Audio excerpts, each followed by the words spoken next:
सब गोटे के हम लक्ष्मी चौधरी प्रणाम करे छी। आई हम सरस्वती माता के एकटा आरती गावा जा रहल छी। गीत नीक लागत त एहि गीत के अधिक से अधिक शेयर करब। धन्यवाद। बीना बजा दियौ, दियरा जरा दियौ, आरती उतारू बारंबार। माँ शारदे छथिन मंदिर बीच ठाड़। बीना बजा दियौ, दियरा जरा दियौ, आरती उतारू बारंबार। माँ शारदे छथिन मंदिर बीच ठाड़। सोने सुराही गंगा जल पानी, सोने सुराही गंगा जल पानी। चरण पखारू बारंबार। माँ शारदे छथिन मंदिर बीच ठाड़। चरण पखारू बारंबार। माँ शारदे छथिन मंदिर बीच ठाड़।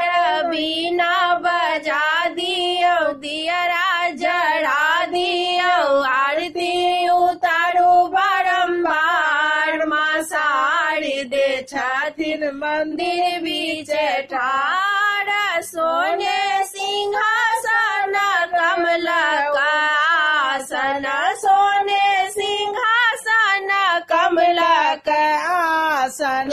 आसन ओछबियन बारंबार। माँ शारदे छथिन मंदिर बीच ठाड़। आसन ओछबियन बारंबार। माँ शारदे छथिन मंदिर बीच ठाड़। बीना बजा दियौ, दियरा जरा दियौ, आरती उतारू बारंबार। माँ शारदे छथिन मंदिर बीच ठाड़। सोने के थारी कपूर कबाती, सोने के थारी कपूर कबाती।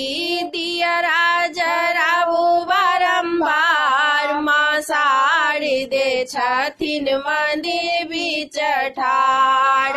दियरा जराऊ बारंबार। माँ शारदे छथिन मंदिर बीच ठाड़। बीना बजा दियौ, दियरा जरा दियौ, आरती उतारू बारंबार। माँ शारदे छथिन मंदिर बीच ठाड़। सोने के थारी में 56 व्यंजन, सोने के थारी में 56 व्यंजन।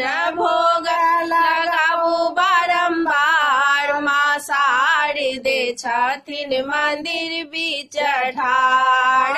भोग लगाऊ बारंबार। माँ शारदे छथिन मंदिर बीच ठाड़। बीना बजा दियौ, दियरा जरा दियौ, आरती उतारू बारंबार। माँ शारदे छथिन मंदिर बीच ठाड़। माँ शारदे छथिन मंदिर बीच ठाड़। माँ शारदे छथिन